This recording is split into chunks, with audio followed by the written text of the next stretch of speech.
Hey everyone, welcome back to another Angular tutorial.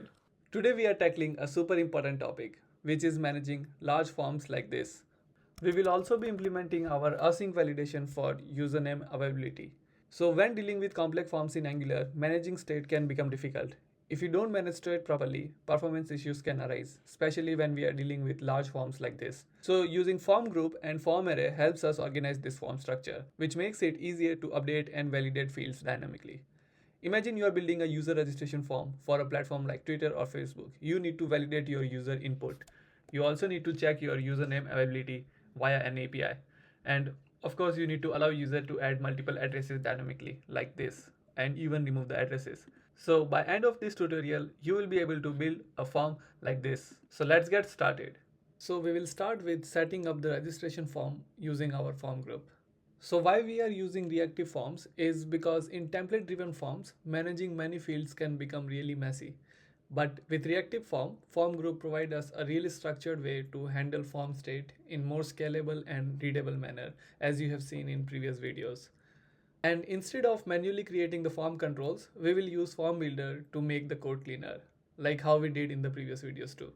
So first thing we'll do is we will create our form component. So I'll go here and inside this I'll create a new form component. So it will be called registration form. So I'll say ng-gc and I want to go into my components folder, and inside that I want to create registration form. Now this will create a registration form folder inside our components. Here you can see we have got a registration form component. So we'll go in the TS file, and now inside the TS file we can initialize our forms. So inside our class we will declare our registration form. So we will declare the variable registration form, and this will be of course of type form group, right? And once we do this, now next thing we need to do is inside our constructor, so we'll define our constructor here. We will have our form builder, right? So we'll say here private form builder fb, and it would be form builder. Okay, now we can initialize our registration form. So we can say this dot registration form, and we'll get it from form builder. So we'll say this dot fb, and we want to create group. And now inside this we can have our properties of the registration form. So we have multiple properties such as username, email, password, and users can have multiple addresses. So for that we will be using our form array. Okay, so I'll give here username, and the initial value would be empty, and we can give here validators. So we can say validators dot required, and for username we can also say that it should have a min length of 3. Otherwise the username would be too small. Here would be comma. Okay, so I'll just copy this field and imitate our other fields. Now last thing left is our addresses. So for addresses we will be using our form array. So ADDR addresses, and this would be this dot form builder, and this would be array, right? Because user can have multiple arrays, so we don't want to write the same code again and again. So we'll say form builder dot array, and it would be array of controls. Okay, so why we are doing this, it's because for dynamically adding our address. Okay, if we don't do this, then we have to create multiple form fields, right, for user, and we want it to be dynamic, so we are using our form builder. And now okay, now we can have our form. Basically our form should have an onSubmit method, right? So we can create an onSubmit method where we will pass on all of these values. So just for our understanding, we'll use console log, and I'll say form values. Okay, and here we can say this dot registration form dot value. So just to help us, it will give all the value in the console. Okay, now to form our UI, we will go into our HTML, and inside this we'll quickly create a form registration UI. And inside here we should have a form group property, and the form group property would be equal to our registration form. So this dot registration form, and our form would have a ng submit property here, and whenever this is called we want to call our onSubmit method here. Okay, and we'll have a button for it inside our form to trigger that.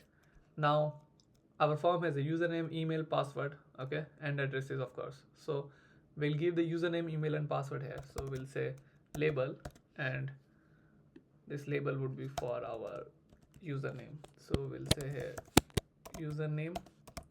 Okay, this would have an input property, and the input property here, this would be of type text here. Okay, and we'll give our input property the form control name. The form control name would be equals to our field name here, which is username, this one.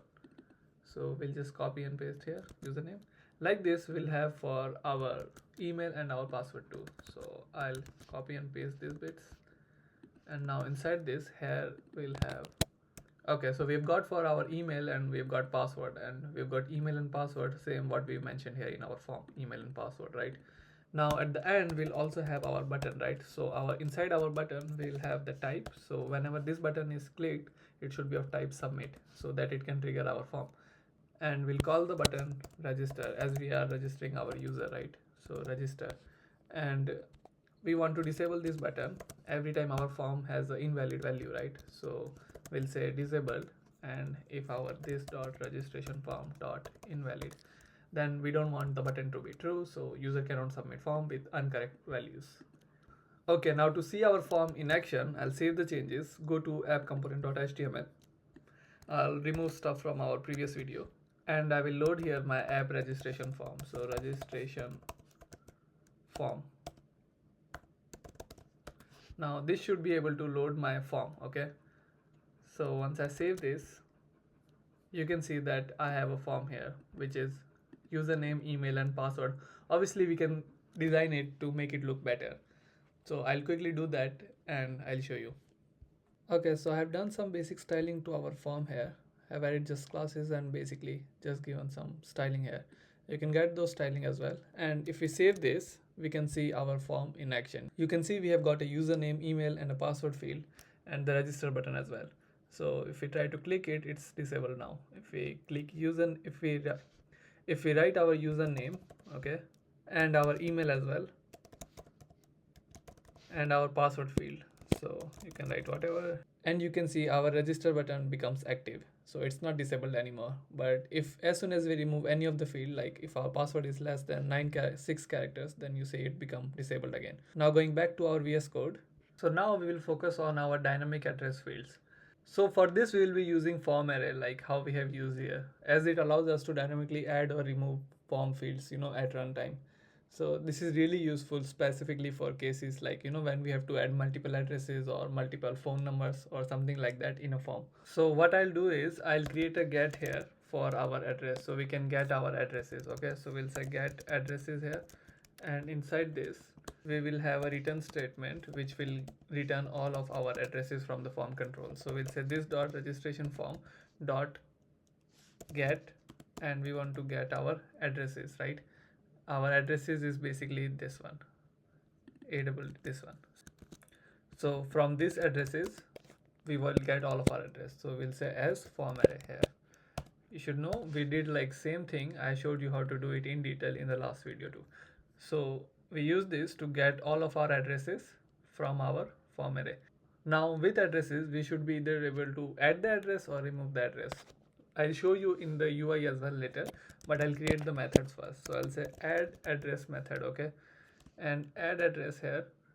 Okay, so here we can directly go to our addresses property and we can push into it. So we'll say this dot addresses dot push, and we want to push from our form control. So we'll say this dot form builder, and from control we want to push a empty address field, okay, like this. So we'll say this dot addresses dot push, this dot fb dot control, like this. And same we'll have a remove method as well. So we'll say remove addresses, okay, remove address. And for remove address, when we want to remove a particular address, we will need its index number. So we'll have an index which will be of type number. So here now we can say this dot addresses, and we want to remove it, and we can pass our index here. Okay, so we are done with all of the methods we require. So we have a get address method which returns the form array, so we can manipulate it. Then we have an add address method which dynamically helps us to add an input field, and remove address to remove the specific field. Okay, so we'll go here, and inside this, after this, we can have our addresses for our form array. Okay, so we'll say div here, and inside the div we'll say our form array name. So we have the form array name here, which is our address is this one. So we'll put it here, and Now we can have a for loop after this. So inside the div here, we can have ng for. So we can loop over all of the addresses for the particular user. Okay, so we'll say let address of, this would be addresses, right? So addresses and dot controls, so we can have access to all of the addresses for that user. So after this, we can also access our index for each of the form field. So we'll say let I equals to index, and we'll use it later. I'll show you. So we'll have our input field here, and in the input field we'll have here a form control name. Okay, so we can write here it should be equals to this I form control name, so we are giving it this I. Now we can give it placeholder, and we can say enter address. Okay, so we have connected our form input with this all of the addresses that it will create. Okay, now I can create a button to remove the address. Okay, so I'll say the button would be, we'll give it a type which will be button, and we'll call it remove address. So we'll call it remove, and the button would have a click listener, and here we'll call our remove addresses method, and it takes an index, so we have access through the I here, so we'll pass. And we'll also have one more button, and this button would be for adding the addresses, right? So we will have a button here, and this button would be of type button, and we'll say it's an add address button, so add. And this click event, basically this will call our add address button. So we'll have the add address button and this one, and with this one we do not need to pass anything as we are adding the address. Okay, so you can see we are complete with our address field as well. Now we can save it, and if we go to our form field here, you can see that we have, if we refresh it, you can see that we have got all of our fields here. Now we can write our username here, so I can write Avi, and then we can write our email field. Okay, and then some password. So now you can see we've got an add button, so we can click on add and we can add our addresses, but we can see some error where it cannot find the addresses. So we need to check, and yes, we need to connect it using the square bracket. So now it's connected, and if we save it and we again try to fill up our form, now if we add the address, you can see that I can write whatever address I want to write. Okay, etc etc, and we can add multiple addresses like this here. Okay, and we can remove that as well, add multiple, we can do whatever we want, and then we can click on register, and it will take all of our values here. You can see that we have the address field, all of the addresses are here, we have email, password, username, everything is stored. We can remove fields as well, and then if we again click on register, it will update it with the updated fields. And now we can go back to VS Code and continue with our tutorial. So now we will implement async validator for our username availability. What if the username which we are trying to write here, if it's already taken, like in the database or whatever system we have, if it's already taken, then we want to check it right before submitting the form, because it would be a duplicate username. So for that, we will be using an async validator. So we need to make sure that we inform our user if the username is taken before the form submission. So this kind of checks are usually done using asynchronously via an API call in a real world case. So what we'll try to do is we will create a mock auth service to simulate this API request, what actually happens in real life. So we will create an auth service, and inside our services, we already have an auth service, you can see from previous tutorials. So here, like how we have a method for check email availability, we'll create one for check usernames. So for example, now consider it as a database or something where we have a field and we have all the usernames of whoever has registered to our application, right? So those email or those usernames, basically they are gonna store like this inside a string, array of string. So for example, admin is taken, and then we can have a test user, and then multiple users, like someone who uses Angular, so Angular user. Okay, so these usernames, for example, they're already in the database. So now if anyone in our form, anyone using our application, he tries to fill the form using any of these user names, then he should not be able to submit the form, and it should return an error saying that the username is already taken. So we will be writing a method in our auth service which will help the user to tell that. So we'll say check username, as what this is doing using our auth operator. This is simulating a backend check and delaying it by 1000 millisecond. This is mimicking basically our API response time, which could be anything like this. So this helps us to go near to a real life backend. Okay, so now we have created the fake backend method which our validator can use to create the response. So we'll go into our validator, and for that we have our validators folder here. And inside this, how we have one for email validator password, we can create one for our username validator too. So I'll create a new file, and yes, now this will create our username validator. And for implementing a validator, we can directly start writing it. So we'll say export function, and this would be called username validator. So you'll say username validator. Okay, so now you can see that I have used the switch map here. Now the reason to use switch map is also because it will cancel the previous API request and it will only keep the latest one, okay, the one which user has sent. So now we can go into our registration form and we can apply our validator. So if we go to our, which is register form component TS file, this one, now here we can apply our validator to our username field. So here we have our validator, and after this we can put our username validator. So we can say username validator, so it's coming, and on this we want to call our auth service.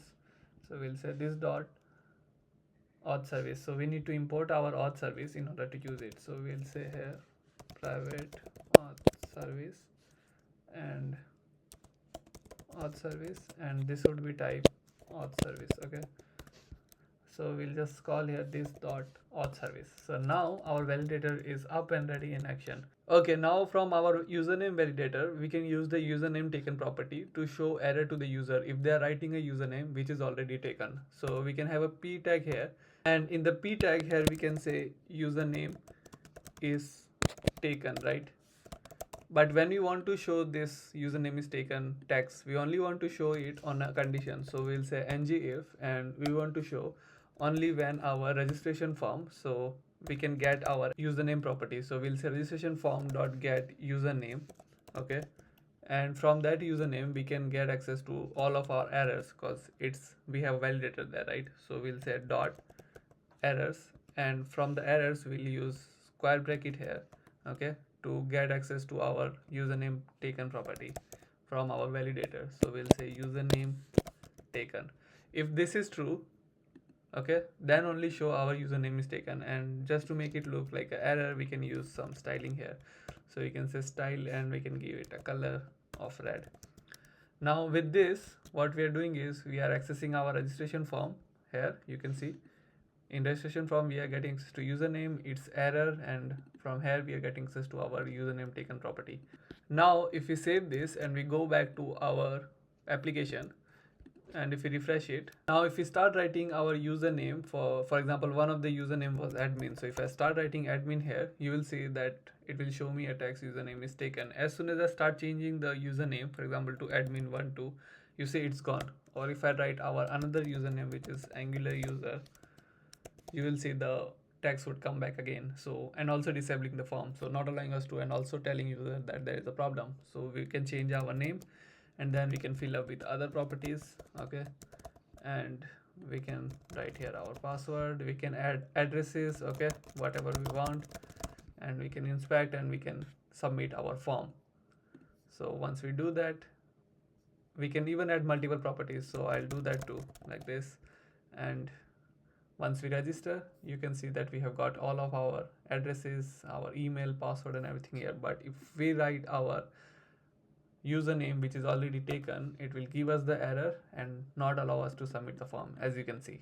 So that's all for today's video. We covered a lot of things, starting from how to effectively manage a large form like this one where we use form group. We even learned how to dynamically add and remove our form fields with form arrays, and we even implemented our async validator for our username availability. Okay, so you should now have a solid understanding of handling complex form states in Angular. If you found this video helpful, don't forget to like, comment, and subscribe. I'll see you guys in the next video.